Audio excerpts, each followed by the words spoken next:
understands Bitcoin. Larry Fink is just poking at the edges. We're like, what is this Bitcoin thing? And Mark Carney, of course, is, temperatures have dropped in Toronto has issued an extreme cold weather alert. The city issues the alert when temperatures reach anywhere from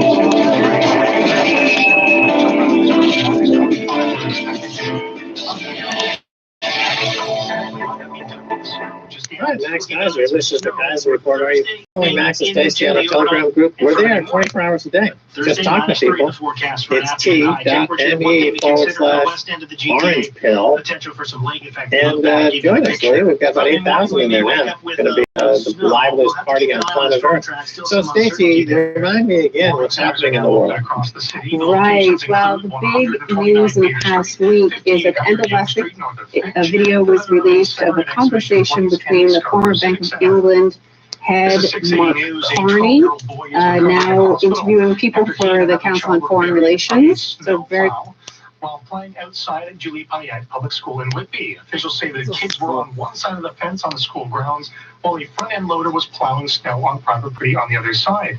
Now, the snow reportedly broke through the fence, with witnesses and onlookers telling 680 News the snowplow driver called for help, and neighbors then rushed to assist the buried children. One man claims they were under the snow for 5 to 10 minutes. When paramedics arrived, they performed CPR on the young boy before he was rushed to hospital with serious injuries. The young girl was treated on scene for minor injuries. The parents of both children have been notified, and the Ministry of Labor has taken over this investigation. 680 News Time, 2:06. After visiting nearly 1,800 businesses, York Region's COVID-19 Enforcement Task Force has issued 24 charges. Both York Police and the City of Markham issuing 11 charges. And as for Vaughan and Richmond Hill, they both issued 1 charge each.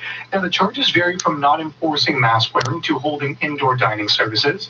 Officials are warning businesses that not following COVID-19 safety guidelines could result in fines, and repeat offenders could actually be temporarily closed. You're listening to All News Radio 680 News. School board officials in Durham are trying to navigate what the impacts of moving March break will mean for everyone's well-being. In a board meeting, Durham District School Board's Director of Education, Nora Marsh, says she knows many have been struggling during the pandemic, and this might make it even more difficult for some to cope. It is actually impacting the learning timeline as well. So we're still working through all the implications about what that will look like from a system perspective and for students. One of the things we do know is that the new vacation time, it doesn't really correspond with our quadmester when we did the planning around the quadmester system. And the break has now been moved to mid-April, with the education minister saying last week it was due to the risk of the spread of COVID-19 variants. 680 News Time, 2:07. A Halton police officer is now facing criminal charges after an aggressive confrontation in Oakville was caught on camera and was widely shared on social media. We get the details from 680's Caitlin Lee. The footage, which is less than a minute long, shows 4 police officers approaching a young man in a parking lot. One of them shoving him several times, causing him to fall to the ground. Halton police said they responded to the plaza at 3rd Line and Dundas Street in Oakville on April 8th, 2020. After getting reports someone was loitering. Constable Jason Mathers now charged with assault with a weapon and mischief. He was already suspended with pay following the incident last spring. The 3 other officers in the video moved to administrative duties, and Waterloo Regional Police took over the criminal investigation. In a statement, Halton's police chief says they recognize the actions of their officers have the potential to undermine public trust and policing as a whole. He said they remain committed to fostering and maintaining a positive relationship with the community. You can watch the video of the incident at 680news.com. I'm Caitlin Lee. This is 680 News, and new rules are now in place for travelers crossing into Canada. And that's actually having some snowbirds rethinking their plans to return north of the border. We get more from 680's Phil Martino. The new restrictions have some snowbirds considering the idea of remaining down south longer. Nainash Kodak of Kodak Personal Injury Law says there is a risk. But the risk is this, that is the travel insurance going to cover the insured snowbird in the event that they understand why they're asking a personal what they initially bought a policy for. He says snowbirds really need to look at the fine print of their policies and make a call to their insurer early to find out if they're covered. According to Kodak, the most common reasons an insurance company may not pay for medical expenses. Pre-existing medical conditions, your medical condition must be stable before you leave, and exceptions in the policy limit full protection. I'm Phil Martino. Coming up on 680 News, we will check the depth of the writing in this. Are you? This is 680 News. Oh, cold outside. Wish I had a car. 116.9, diesel was 115.8. And this February is the iHeart Winter Sales Event at Nav Bucket Hyundai. Now with 3 locations. Right now, get complimentary winter tires. You know, when you're on the West Coast and your snow is heavier than the rest of Canada. Yes, the wet snow. The West Coast. At least it's not like that dry snow. I'm also okay with a lot of the folks that plow snow overnight out and also listen to us as well. So yeah, very good. Find out where you live and fuck your house up. They'll put like crazy. Sorry, you were going to talk about your plowing, Ryan. Well, I was just well, we won't talk about my personal plowing. We can talk about what I witnessed in plowing in that Calgary. It would be really great if Calgary could plow in the what have you done? The residential streets. But it's gone now. But yes, I'm okay with it. I took you there, didn't I? Well, I think it was really when you told the story about your personal plowing. I think that's really what took us off the rails there. Anyway, if anybody happens to have a fire extinguisher, that dumpster is officially on fire. Okay, Ukrainian man confessed to a fictitious murder in the hope that police would clear his snow-covered road when they came to arrest him. The man called police on Saturday evening to tell them he had killed his mother's partner by stabbing him in the chest. Officials say officers did not take a snowplow and were able to get to the man's house in an SUV. Yulia Kovtun, a police spokesperson, says, immediately after arriving, they discovered that the relative was indeed at the house, but in one piece and unharmed, and no one had attacked him, she said, adding that the killer immediately confessed to making a fake call. Kovtun also said municipal services had plowed the road earlier on Saturday, but he was not satisfied with the quality of the clearing. This man from the village of Grybova Rudnaya faces a fine of up to 119 hryvnias for reporting, which is about $6, steep, for reporting a false complaint. Ukraine has recorded record snowfall in recent days, with about 50 centimeters falling. Wow. Looks like they need to call Klondike 53266. Hello, I'm Mr. Plow. Are you tired of having your hands cut off by snow blowers and the inevitable heart attacks that come with shoveling snow? Then call Klondike 53226. Call now and receive a free t-shirt. He could still surprise. My prices are... I've suffered brain damage. You are fully bonded and licensed by the city, aren't you, Mr. Plow? Shut up, boy. So remember...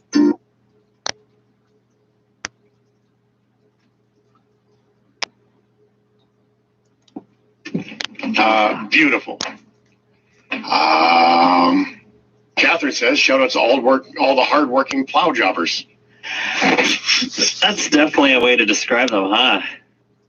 I love it. It's a funny way to spell it, too. I love language. Angel says, I'm okay with plowing, but not how they block the driveway just after you shovel. That's the truth, right? They get that windrow there where it's like you just shoveled it, and then they get all the stuff off the street, and it's thick and it's heavy. Yeah. Like we're talking like West Coast snow heavy, even not on the West Coast because it's heavier than everyone else's. And then it just fills in your driveway, and then you got to go back out there again and dig out way more snow than you started with. You have a driveway? Mr. Plow, hee. I love all the Homer text messages that came in. A lot of Homer texts. There was a lot of Homer texts. Homer texts. Texas? I was reading Texas. Text says, you guys should talk about what's going on in Texas. The snow? The electricity? I don't know. What? Okay, there were all of the texts. Oh my God! Now I can't get this what Ryan said out of my head. In all the text messages that came in about plowing, I missed this one. My sister and my brother married a sister and a brother. My sister and brother married a sister and brother. So my 4 nephews are also double cousins. Denise. Does that make sense? Yeah, okay, so a brother and a sister. Yeah. Married a brother and a sister. Do you have a sister, Ryan? No. Do you have a sister, man? I do, but I'm not going to marry her anytime soon. No, you don't have to marry her. Okay. So that would be like, what's your sister's name? Sarah. Sarah. So that would be like if I married Sarah and you married my sister Leanne. Yeah. Right? Nothing really weird there. No. Not so far. But then we had babies, and because we wanted to have babies, and then those babies would be double cousins because they have twice the DNA met with twice the. Make sense? That makes sense. According to this text message. So thank you very much for that. And it's funny when you put in double cousins in a bunch of text messages about Mr. Plow and plowing. Somehow I missed it. Man, this really got off the rails. Thanks, Ryan. You're welcome. My pleasure, honestly. It was fun to watch. I just want to watch the world burn, you know? It's Trucker Dan would be very proud of you right now. And sometimes you throw gasoline on the fire, light a match, and run, which I'm pretty sure is what you did. Mm-hmm. In Great Britain, you can track the plows on the internet. Trucker Dopey. I don't know that here. Wow, we have 3 different apps and websites. Do you want to have any volunteers to read Trucker Brian's text, or are we just going to pretend that one's not there? Toronto snowplow app. I'm not going to be responsible for any repercussions. Not it either. Yeah, I'm gonna skip that one. Okay, well, we're gonna negotiate, pull some straws, and maybe we'll save that one for later. You never know. That was pretty interesting twist at the end of that phone call. I love hearing those surprising gems, a la double cousins. Are you okay? Clark and the gang from Whitby. Aren't you glad you stuck around for this one? Oh. Are you okay with drive-ins? I still haven't yet been to one. Guess what? It's 20. It's typo. That should say drive-throughs. Are you guys okay with drive-throughs? Ryan, what are you doing? Yeah, dude, I was excited. I had a story attached about the JNL drive-in in Port Alberta, BC. How you can get foot-long hot dog in the drive-in, and they bring the tray and they clip it to your window, and it's still one of the best places to go that you can possibly go to. About food or movies. Like this is heartbreaking. Yeah. Roller skates or some shit. Drive-throughs, huh? Okay. Yeah, I know it's lame. Okay. The story's pretty crazy though, so it's worth it. All right. Worth the payoff. Okay. All right. Stick with it. All right. I'm fine with drive-throughs because it's a way that you can get food without getting out of your car. Okay. Yes, I would agree. I'm okay with drive-throughs. Convenient and warm. Vending machines. Still prefer drive-ins. All right. A Boston restaurant may need to convert to drive-through only service after a car crashed into it 3 times in 8 days. CBSN Boston. I was just dead asleep and I heard a loud bang. Looked out the window and I saw some flashing lights. Stephen Hart darted across Route 125 in Haverhill early Saturday morning after this car crashed through the front of Lee's Asian restaurant. He called 911 and went inside to see if anyone in the car needed help. They didn't hit the brakes. They just went straight in. The car made it 45 feet into the restaurant. It was twisted and resting on top of the bar with the front of the car through the doors to the kitchen. This is very devastating. We don't really know what to do going forward. Whoa. Barricade cars. But then they actually put up a barricade in front of the restaurant. They actually did that. The Beltliner in Calgary did that. Someone went through the Beltliner, so they put up giant flower pots that were made of cement and as heavy as a barricade. So you'd have to mow down the garden to get inside. That'd be scary though if you're inside. Holy moly! Like those security cam video things you see. You know, cars coming through windows. That'd be terrifying. The other times. Yeah, usually when I crash into something, I only tend to crash into it once. That's enough, eh? Yeah, once is enough. The restaurant's Not 4 closed at 1 times in in the 8 morning. days. Damn. Can we hear the Mr. Plow song one more time? Just, that'd be all right. Hello, I'm Mr. Plow. Are you tired of having...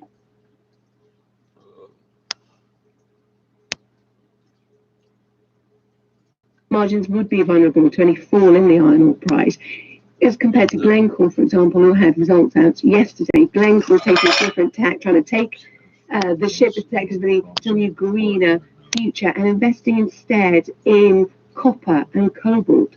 Those Could we just make lead acid batteries the human case battery? I think every electric car should reliance on the traditional urine battery. It's a real thing. The traditional goods. Okay, Susanna Street, thanks for joining us. Copper, of course, this week hit a 9-year high, so perhaps that's the place to invest at the moment. Thank you. Many thanks indeed, Andrew Wood with the business. Now, let's talk about contempt of court in South Africa. Former President Jacob Zuma is in trouble for missing a court appearance. It's all about the inquiry into corruption known as state capture, which allegedly happened on his watch.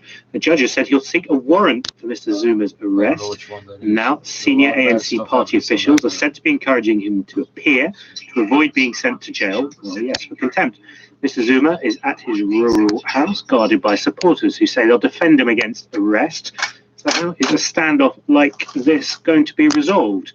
We can speak now to the South African journalist Kenita Hunter. Hi, thanks for talking to us again on the programme. When Mr. Zuma's legal team says that he's not defying the court by not appearing, how does he try to support that argument? Daylight savings time. That's because he's arguing that the Deputy Chief Justice, a man that he appointed in the position of Chief Justice and as the chair of the Commission of Inquiry into State Capture, is biased. And he claims this is because the Deputy Chief Justice fathered a child with the sister of one of his estranged wives something like 20 years ago. And he is persisting that there is prejudice against him, and that's why he will not comply, despite the fact that the Constitutional Court has ruled that he has to go and answer questions before the State Capture Commission. Josh, asked that question expecting legal drama, political intrigue. We've got a family drama as well going back a couple of decades. It's all being thrown in the mix there, isn't it? The party politics is interesting too, isn't it? Because the ANC has been pretty split between those who support Mr. Zuma and those very much against him. What are the runes saying about that one? Yeah, so it's a difficult one, particularly because his handful of supporters, former vets, MK vets, who were part of the armed struggle, a small group of them coming out and supporting him, saying they're going to physically stop his arrest, and a few other supporters, but predominantly the ANC formally says that it believes that the commission needs to be sort of cooperated with and respected. But the current president, Cyril Ramaphosa, hasn't said anything directly about the former president, actually going and complying. He's obviously spoken more broadly, saying they have to respect the commission, and there was an indication that President Cyril Ramaphosa and the other officials of the ANC should meet Jacob Zuma, but this is sort of redundant because he was meant to appear before the commission on Monday and he did not, and now the commission is saying that they want a contempt order against him, and they will be seeking imprisonment, not a fine, and so it's going to be quite dramatic when the Constitutional Court hears the matter and then pronounces on it. And brief, if you could, I mean, the Constitution pretty strong, court's pretty strong in South Africa. Do people believe it's possible that a former president could go to jail? Absolutely, I think that the reality of that is very, and that's what the Deputy Chief Justice said in his ruling on Monday as to why they're seeking imprisonment if if he's found to be in contempt, because he says that it basically opens the door for lawlessness. That means in courts all over the country, people will just defy summons. And so this is why it's such an important matter, and it's such a terrible precedent that a former president is violating the apex court of the land. Key moment. Going to Hunter, thank you very much indeed. Now, 25 minutes past the hour, let's talk about dinosaurs and how they spread across the world. Apparently, meat eaters spread faster than vegetable eaters and plant eaters, and the delay seems to have been caused by climate change and the ability of food. Bit of a message for now. This is all according to a new study. Dennis Kent of Columbia University carried it out. The earliest fossil evidence of true dinosaurs are in the southern hemisphere, places like Ishigalosta in Argentina, places in southern Brazil, South Africa, and they're something of the order of 230 million years old. So they're hanging around. You have both the herbivorous and the carnivorous dinosaurs, the theropods and the sauropodomorphs, and they're present in the fossil record, and they're just around and nowhere else in the world. And then later in this, some period afterwards, which we've refined, about 15 million years later, they show up in other parts of the world, in particular in the northern hemisphere, and where we've been studying them because of the favorable situation with layers of rock, we can document their comings and goings, or mainly comings, is they show up about 250 million years later. Germanic basin, they're there as well. So there's this gap that they, as far as we know, that they do not occur prior to about 214 million years anywhere in the northern hemisphere. So in the general picture has been known, but what we sought to do by looking at layers of rock, actually from much of the world where these dinosaurs have been the fossils have been found, is trying to essentially draw a picture where exactly do they come in at what particular time. And also what types of dinosaur appear where. And it appears that one type is a quicker migrator than the other. It looks like the herbivorous ones were the ones that were the delay. The carnivorous ones, the theropods, it's a little ambiguous exactly when they show, but there's some indications they came a few million years earlier to the northern hemisphere. So they were not as bound. Whatever the gates were holding, were keeping the sauropodomorphs penned in, apparently down in the southern hemisphere. The theropods were not restricted by the same corral. And you're talking about a spread from the southern hemisphere, from South Africa, from South America, all the way to sort of northern Europe, that kind of area, huge spread. Yes. What is the theory? Because we now need a theory for why the meat eaters traveled first in this kind of like 12, 13 million year period. There's a lot of meat around. You know, you can have other reptiles, other things they could eat. So they could presumably get around a little bit more easily than an herbivore, which needs plants. And weren't there plants everywhere? What was the situation then? No. The distribution was, in very broad terms, was not that different than today, which is like looking, say, Africa as a large continent that straddles the equator. So you have the tropical rainforests straddling around the equator, and then bounding them is deserts like the Sahara. Not much grows there, and so this is the barrier that kept them from just spreading willy-nilly in different parts of the world. I think it's the desert belts. So it's basically food supply. The meat eaters could find a meal on the go and migrate, but the plant eaters couldn't. That's basically it. And it seems that behind this is the fact that meat eaters can quite happily eat one another, whereas plant eaters obviously can't. So if you want to cross a desert, you want to cross a desert with a gang that you can eat on the way. That seems to be the message. It's only a matter of about 10, 12 million years. But Dennis Kent, with his amazing stratigraphic science and chemistry, can work out exactly when dinosaurs. I think they'll be on like their 4 or 5, 8 minutes of commercials.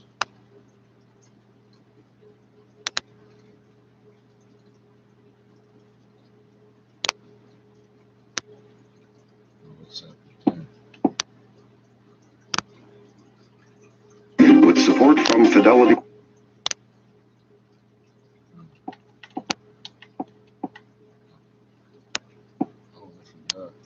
Have to worry anymore. I have the sergeant to thank for that. We can thank him that we're still alive. What did I do? Right. Everything. Well, King and I were here. I'll admit that was fortunate. But when you consider the facts, what was it that caused Martin's death? His own greed. And what made Butch commit murder? His greed. And what made Norris and Jigger confess? Their fear. A criminal can't win. Either greed or fear is sure to trap him. It's been written in the records of the force time and time again. This is just another case proving it. And with Tom freed of all suspicion and Butch, Jigger, and Norris on their way to prison, the case is closed.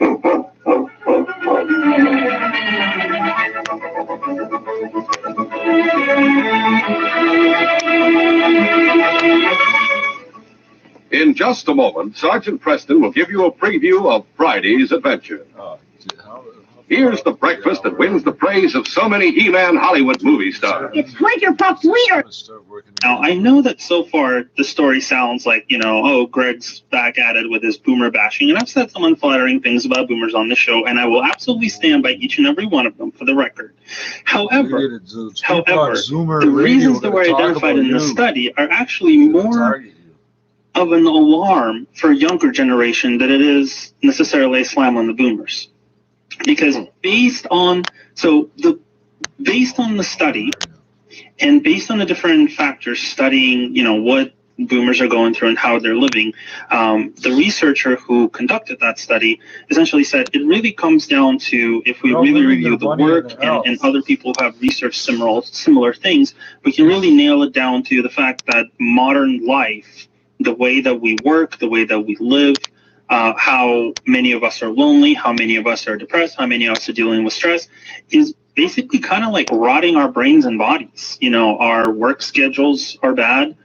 We're too lonely, we're too depressed, we're too worried about survival, we're dealing with too much political turmoil. Things are just wearing us down, and all of these trends are basically not really easing up for younger generations either. So if we keep going at this rate, Gen X is not going to do so well, millennials are going to do worse, Gen Z is going to do worse, generations younger are going to do worse. So it really is just a big alarm that whatever we're doing right now, we need to stop and really rethink how we live and how we work. Okay, so let's clarify a couple of pieces here as part of this puzzle. A baby boomer is a person born generally immediately after World War II. It's kind of a 20-year window from what I understand it, kind of like from 45, 46, straight through to about 64, 65. That would be a baby boomer. Now, cognitive testing, reasons for cognitive testing is a little easier to describe. Cognitive sort of people. If you want to be a star someday in sports and activities.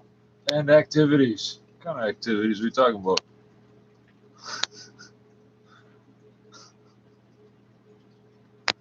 What just happened? It was just working.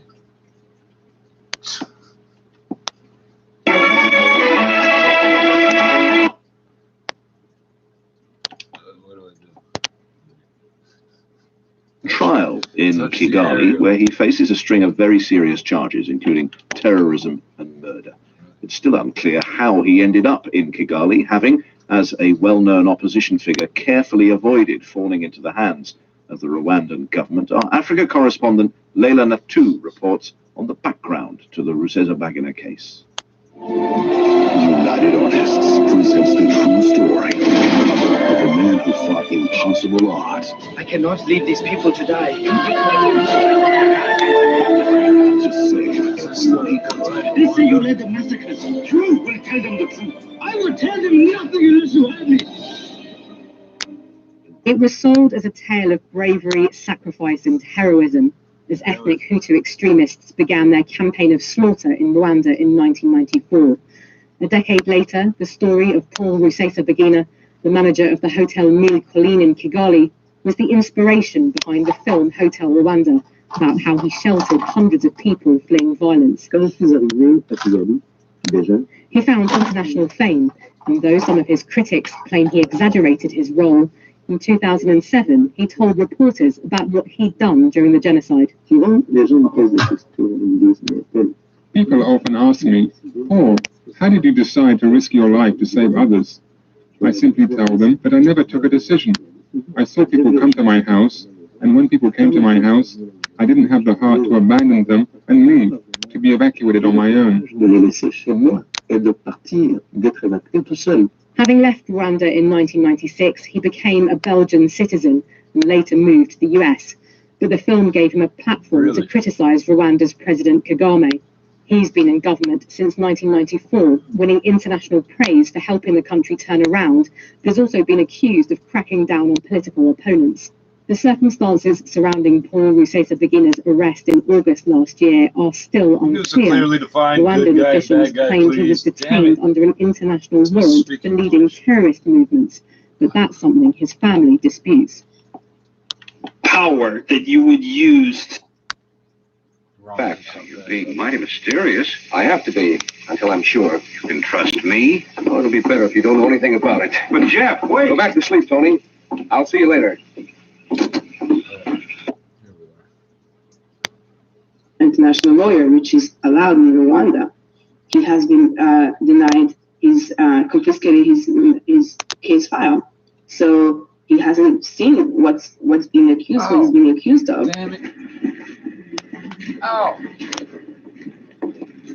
In an earlier court hearing in Kigali, dressed in a regulation pink prison outfit and face mask, Mr. Rusesabagina admitted to forming an armed wing of the Rwandan Movement for Democratic Change, an opposition party based abroad, which he co-founded in 2017. I asked his daughter Anais about that appearance. What do you say to that admission that he made, even though he says that his role was only one of diplomacy, the fact that he admitted being involved in the founding of that group? Do you feel that that's incriminating? Well, everything that my father says during the pre-trial motion, I don't believe it, and because he said these things with lawyers who he did not choose. He said these things under duress, and if you have seen some of the early indictment of what they've talked about him, what they're accusing him with, the charges are accusation of what he confessed under torture. Last week, the European Parliament condemned what it described as Paul Rusesabagina's enforced disappearance, illegal rendition and detention. While Rwanda's parliament insists their justice system is independent, his family believe the outcome of the trial is already determined and that international pressure is his best hope. Natu reporting on the background to that case in Kigali. And we go to the US next for something of a political scrap with the former President Donald Trump at the heart of it. In his longest statement since leaving office, Mr. Trump lashed out at the US.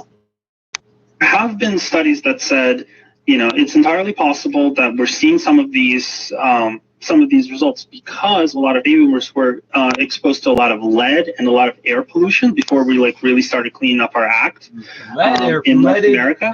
And there's definitely some merit to it, and there are studies that actually show exactly how this would work from a chemical standpoint.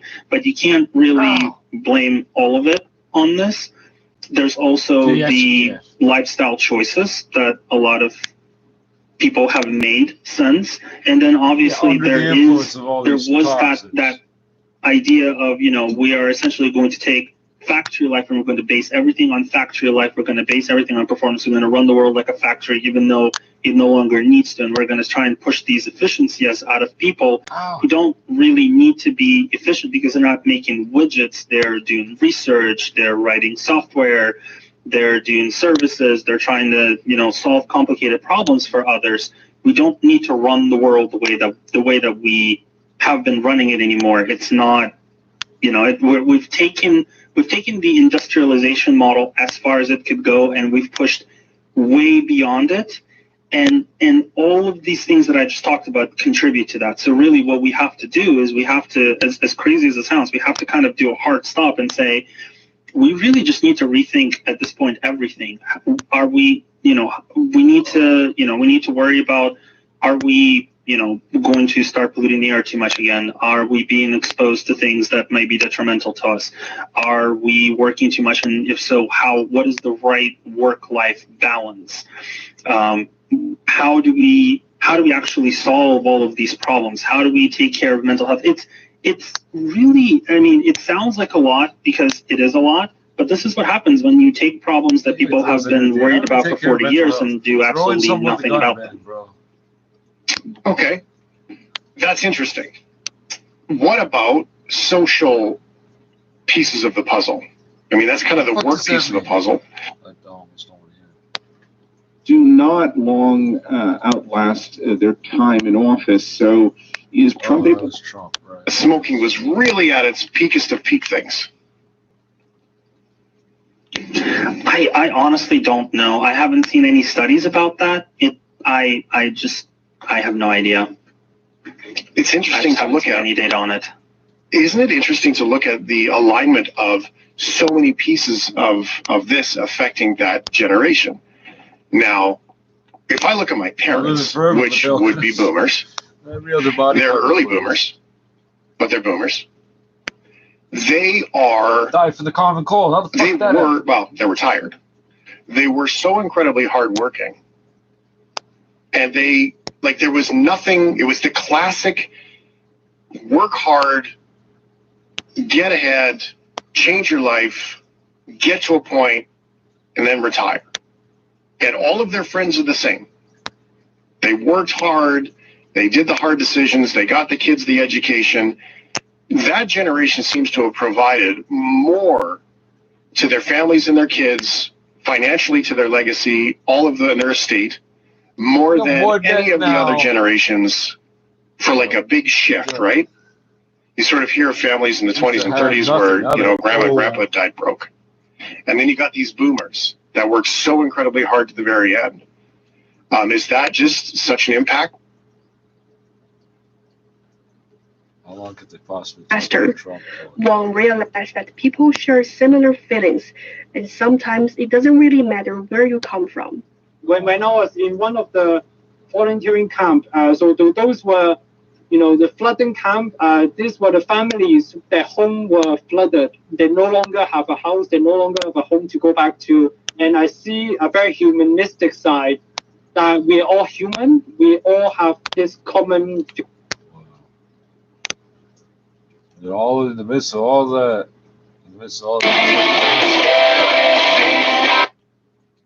In other countries, boomers have not been so successful, and what happens is they build up all of this legacy, and then they either didn't really pass it on, or they lost it in the stock market, and then life for their children has actually become much harder. So, for example, I can't necessarily speak to Canada, but I can speak to the United States, where baby boomers worked hard, they got ahead, they built retirements, they have good homes, and so on and so forth.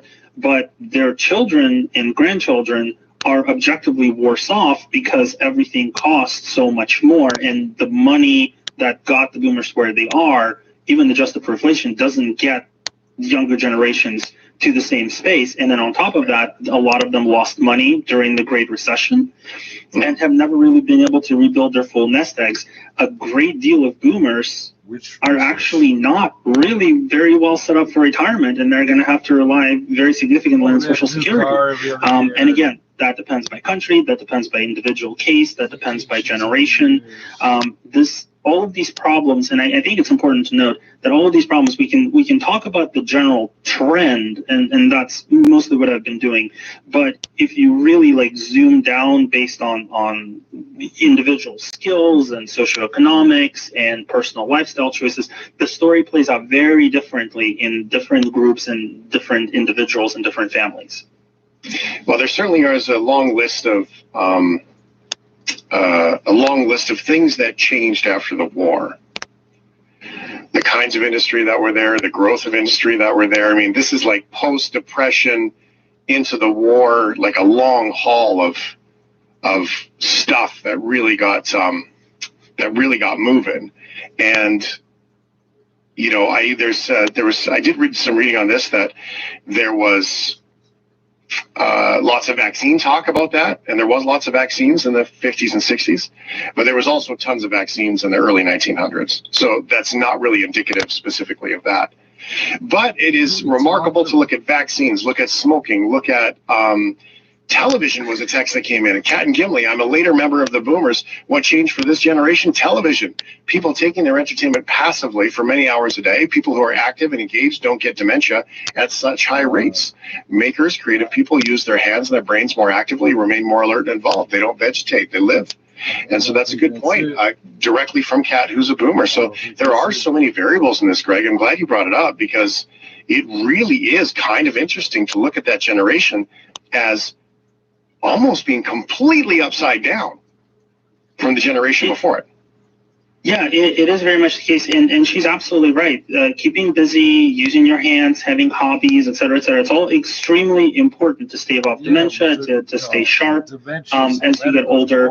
But then the question becomes, well, who can afford to have hobbies anymore? So really, for me, the whole takeaway from this is not really so much that, well, everything's collapsing and we should. A reminder of some of our top stories this morning. Huge crowds of protesters have converged in the center of Myanmar's biggest city, Yangon, for what the organizers hope will be the biggest demonstration yet against the military coup. China has overtaken the United States as the biggest trading partner of the European Union. And President Biden has said Beijing will face repercussions over human rights abuses, and the US will speak out on the issue. Right. Time for the sport. Alistair Ross is here.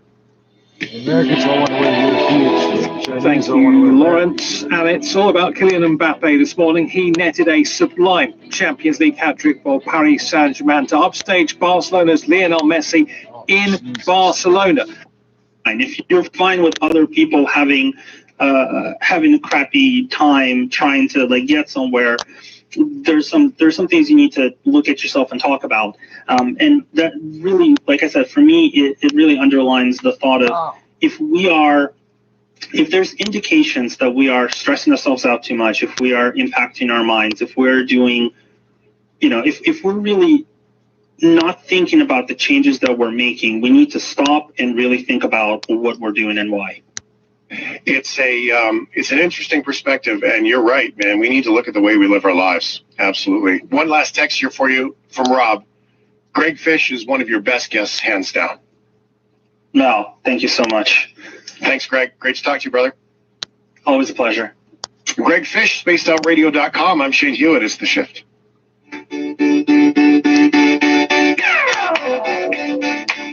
It's dark out, but we'll keep the lights on. Fuck off. Yeah, at the end of the season, after 13 years with the German champions, in which... Hello, people. Welcome to Wilderness. How are you, sir? Hello, Sergeant. Hello, Father. Hello, Doc. We've been watching you. You sure know how to handle a canoe. I had a good reason for making time. I don't know what you were told in Beaver City, but this shooting seems to be an open and shut case of self-defense. It's hard to believe Jeff Allen was a thief, of course. I'm not talking about that, Father. It's a fire to the north. A forest fire? A big one. Where? How far away? Is the town in any danger? In great danger. I'd say the fire was 10 miles from here and moving this way fast. We'll get to work at once. I'll call on everyone. Well, what can we do? Go out there in the forest and fight the fire? There, Michelle knows.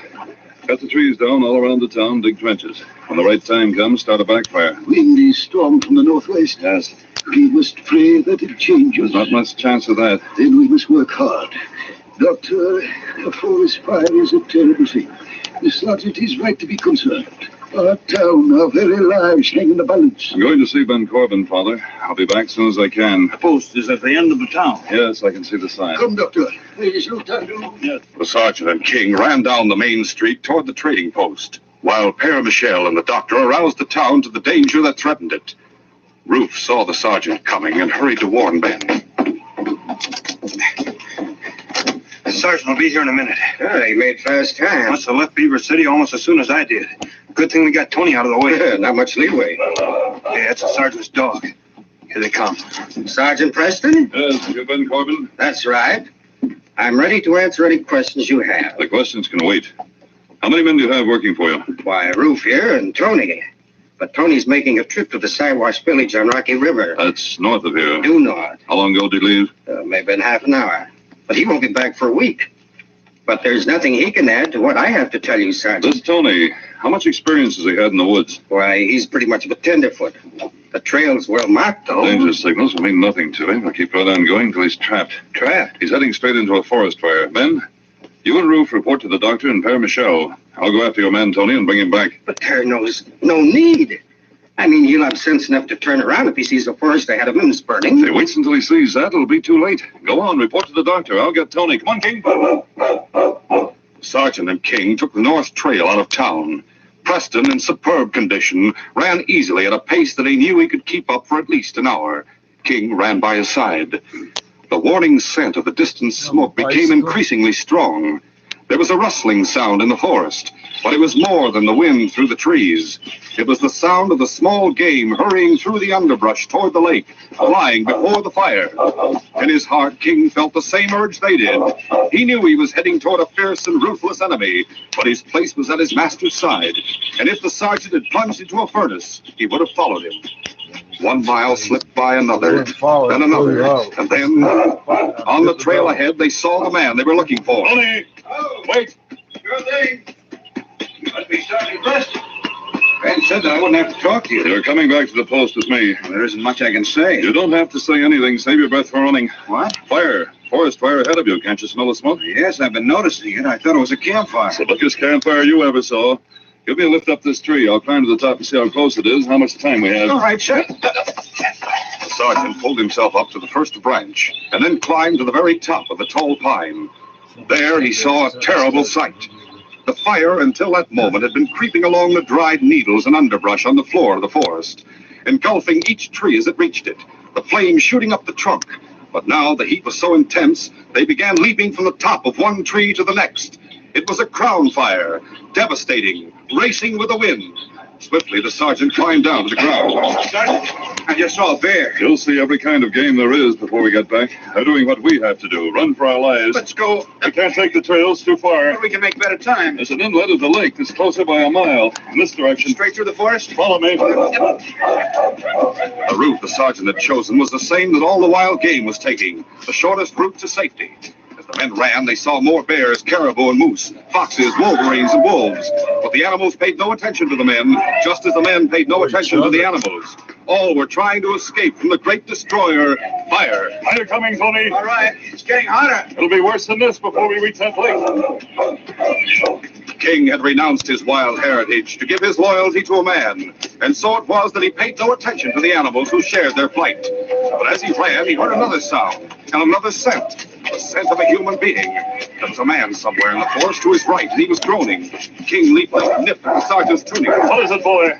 King started through the forest to the right. Why do you want to go that way? The lake must be straight on. King must have a reason. I found his reasons are good. Go on, boy, we'll follow you. King led the way. 5 minutes later, the sergeant saw a man lying on the ground, an Indian, trying to bind his ankle with a strip of leather torn from his shirt. So that's it. An Indian who's been hurt. We'll have to give him a hand. It's Johnny Miyaku. Who's he? A friend of Jeff's. So, Redcoat not take Johnny.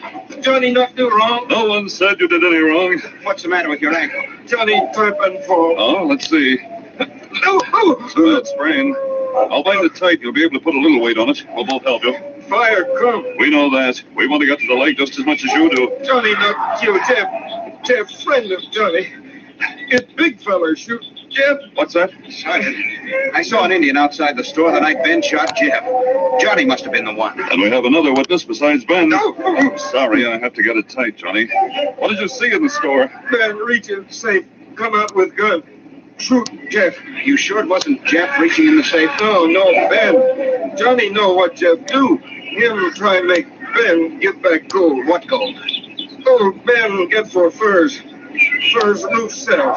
Beaver City. I'm not sure he knows what he's talking about, Sergeant. But if he does, it makes everything different. Nothing's going to be different if we don't get out of here. I'll help you up, Johnny. How's that? Maybe me walk too. You're going to have to do more than walk. Put your arm around my shoulder now.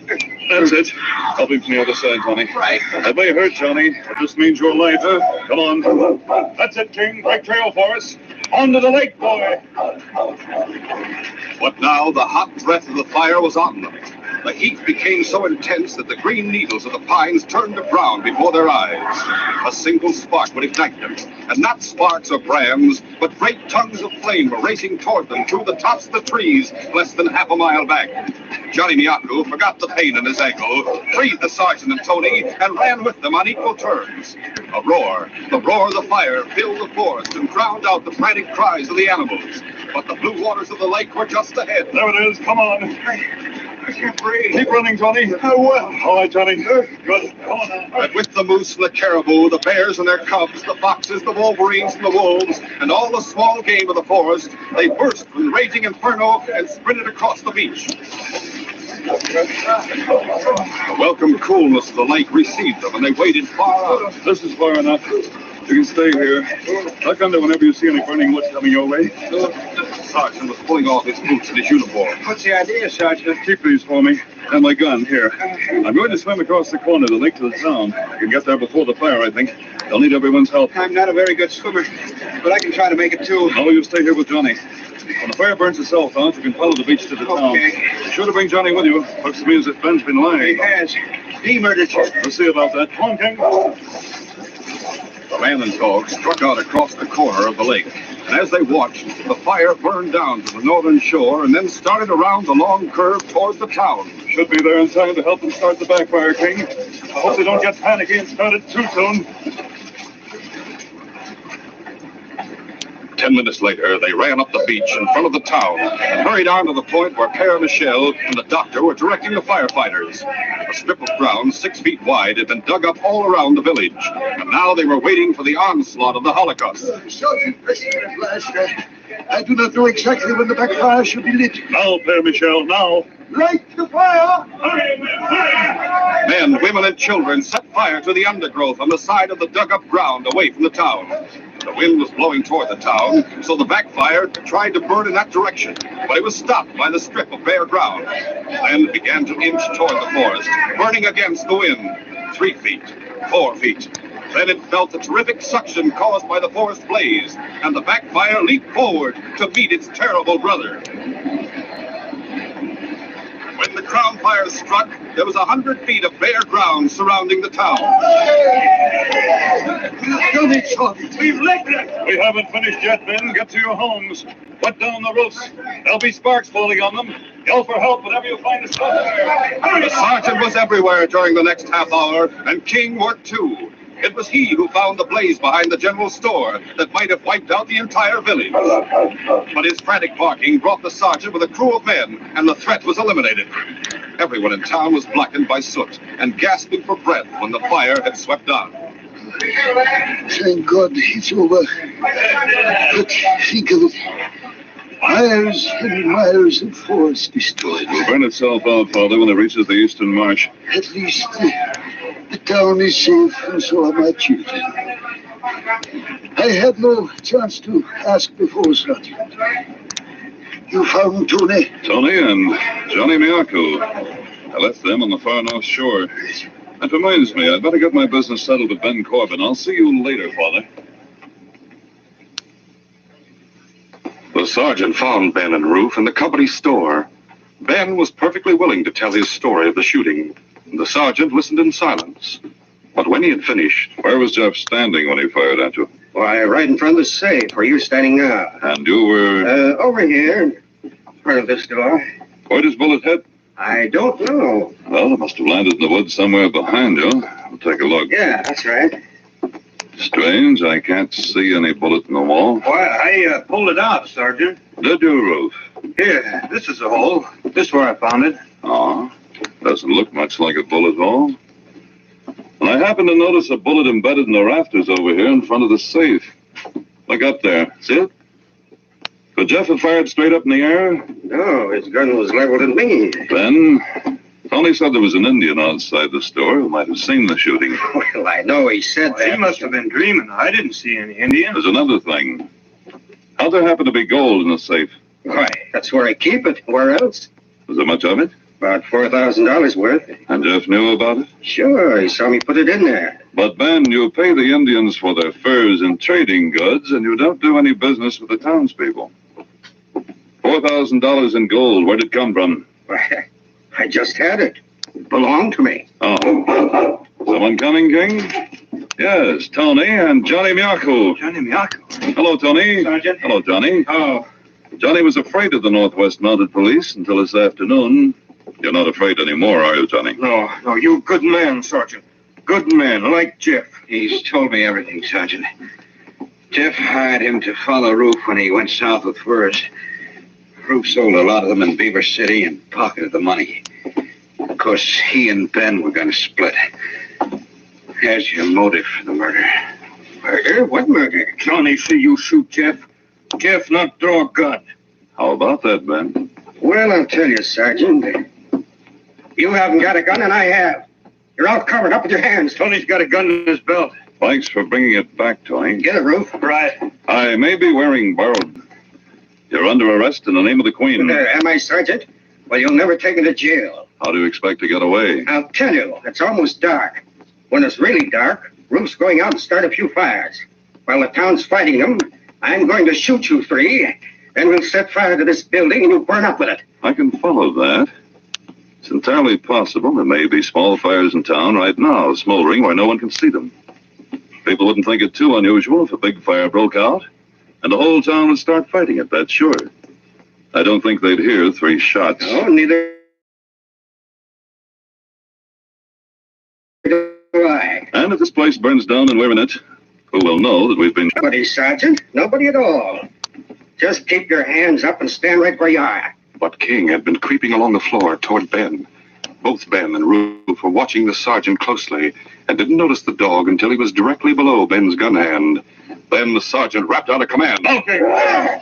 King leaped for Ben's gun hand and twisted the wrist as he dropped to the floor. The gun shot out of Ben's grasp, and the sergeant was on him in an instant. Shoot him, Roof! Roof leveled the gun he had taken from Tony at the sergeant and pulled the trigger. But an empty click answered his pressure, and in the next second, both Tony and Johnny were on top of him. Get the gun on the floor, Tony. Hold it, Johnny. Behold. I got it. All right. Now keep them covered. Right. That's better. I'm grateful for one thing. What's that? I had to take a chance you hadn't reloaded my gun after I gave it to you. It's all right now, though. It sure is. Johnny not only saw Jeff's murder committed, he can establish the motive. All 3 of us can testify that Ben and Roof tried to kill us just now. It's murder and attempted murder. There isn't a chance of the verdicts being anything but guilty. So it looks as if this case is closed.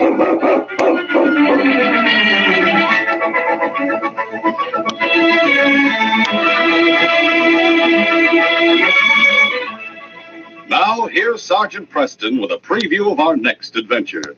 The case, Trickery on the River. When King and I went to Selkirk to help trail the McGraw gang, the constable and I decided on a plan to trap the gang aboard the boat to Dawson. But McGraw was more clever than we thought. He discovered our plan and set out to trap us instead, with exciting results.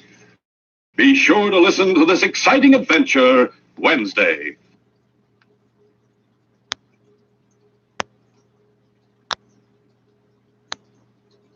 And the billions last year, compared with about $671 billion worth of imports to the US. Rather interestingly, though, the US in the EU's largest export market, but really trade with both countries dropped very significantly due to the slowdown in those countries. President Biden has said that there will be repercussions for China over human rights abuses and has promised that the United States will speak up about the issue. Mr. Biden said Beijing was trying very hard to become the world leader, but it would be hard for it to gain the confidence of other countries if it was breaching basic human rights. Mr. Biden sought to promote his $1.9 trillion coronavirus rescue package. The United Nations top human rights body says it will raise the detention of the ruler of Dubai's daughter with the authorities in the United Arab Emirates. In video secretly recorded several months ago, Princess Latifa accused her father, Sheikh Mohammed bin Rashid Al Maktoum, of holding her hostage. James Landale reports. Princess Latifa's friends hope the videos describing her imprisonment will energize the campaign for her release and put pressure on the authorities in Dubai. The Office of the United Nations High Commissioner for Human Rights said it would certainly raise the new developments with the United Arab Emirates. Its spokesman, Rupert Colville, said other parts of the UN human rights system may also become involved. This could include an investigation by the UN Working Group on Arbitrary Detention. World news from the BBC. Every hour on the South Korea says a North Korean man who was caught on Tuesday after crossing the border was wearing a diving suit and a set of fins. The military in Seoul believe he swam from north to